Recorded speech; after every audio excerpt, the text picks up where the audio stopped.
Um, okay. Let's begin the briefing. Operator Eugene Solano. I'll be keeping you up to date.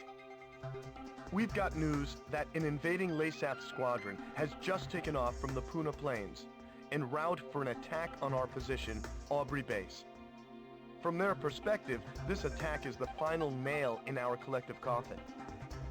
After all, this is the only base that hasn't fallen under their control. I guess we can consider ourselves lucky. It looks like the enemy has gotten a little overconfident and sent only a small attack force. Griffith Squadron, prepare for launch immediately. Fly around the mountains and avoid enemy radar. Oh, I forgot. The enemy squadron consists mainly of bombers supported by several fighters. Please protect this base and destroy the enemy bombers. If everything goes well, we should be able to get the upper hand on the enemy in this area. All right, please prepare for launch. Let's pay back the LASAF forces with at least one defeat. One final thing. During combat, my codename will be Crux. I will keep you up to date on the battle situation, so please pay attention to your radio.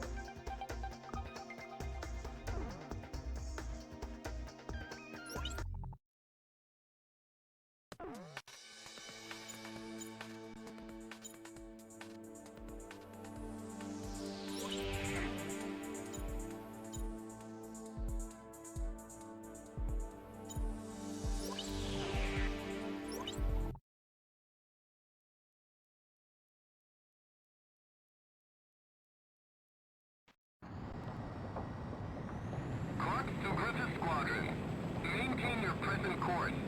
Do you see the enemy formation on your radar? Read you loud and clear. We're coming up on the enemy from behind, just like we planned. You can let the escorts go. Just make sure you take out all bombers. We'll show them what we got. After all, we're wheeling pilots. Isn't that right, Captain? Excuse me, Griffith 2. Please use code names during the mission. Understood. Everything by the book. Don't you think Princess won? The enemy! They've snuck up from behind! What? Where the hell did they come from? What? Hold on a second. The city's being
what I think it is. To the SWPM! Get out of here now! We should do!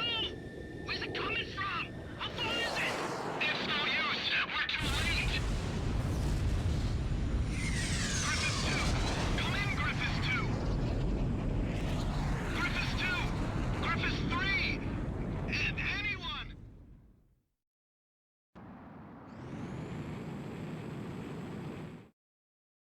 The mission was a success. The destruction of the enemy bombers will help keep an enemy invasion of Aubrey Base at bay. However, we also suffered serious losses. There's no way anyone could ever call this mission a success.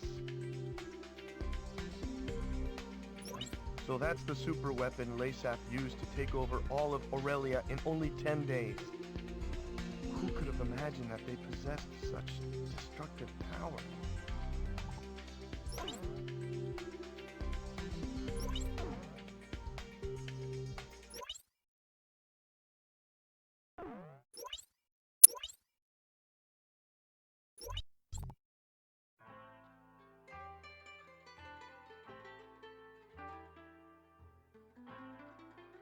Let this be a symbol of the fury borne by our countrymen towards Aurelia. Such was the impassioned speech of LASAF's commander Diego Gaspar Navarro, as images of the Aurelian squadron's destruction over Cape Aubrey played in the background.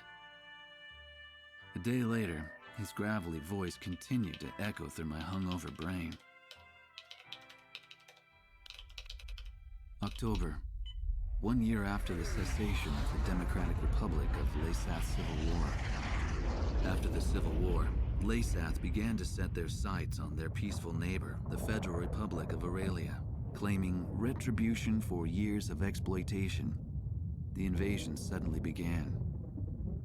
With the ever-present threat of the cloaked airborne fortress, Gleipnir, looming overhead, there was little time to react to the few concerns raised about the validity of the war. Such was the speed at which all of Aurelia fell under LASAF's control. Well, not everything has fallen into their hands, but it's only a matter of time. Looking out over the capital, Gaius Tower is both home to LASAF's Central Command and the very symbol of its power. It was originally intended to be a symbol of Aurelia's peace. How ironic.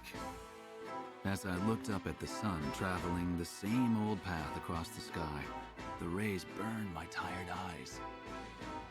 Damn it. I just wish I could finish covering this completely one-sided war and head back home. I'll never get used to being in the southern hemisphere with its backwards seasons.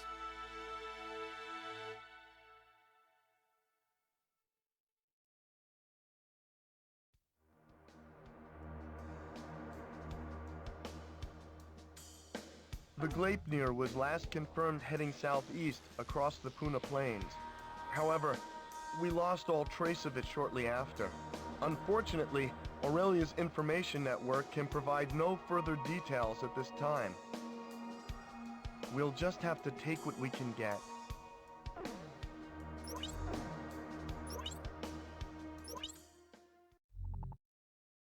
The airborne fortress Gleipnir nearly wiped out our entire attack force.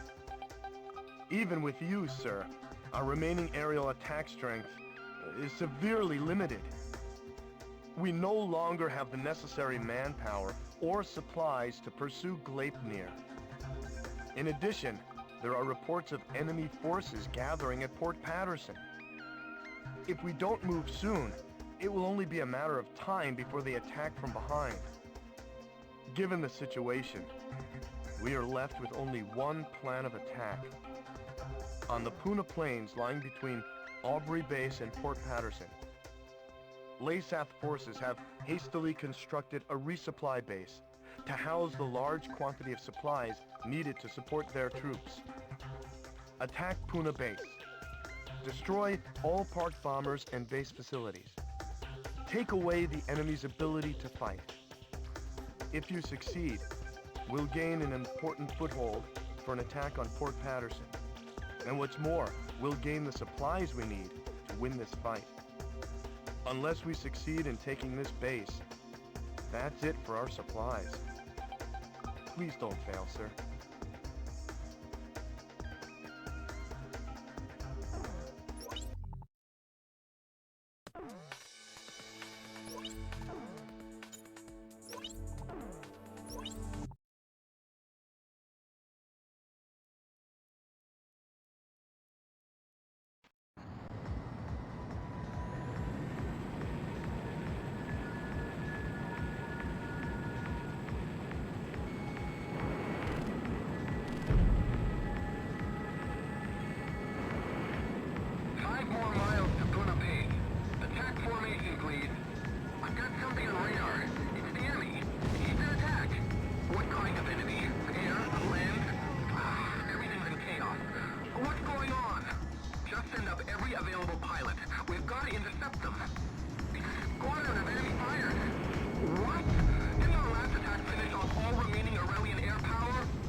Retreating LASAF forces have abandoned Puna Base.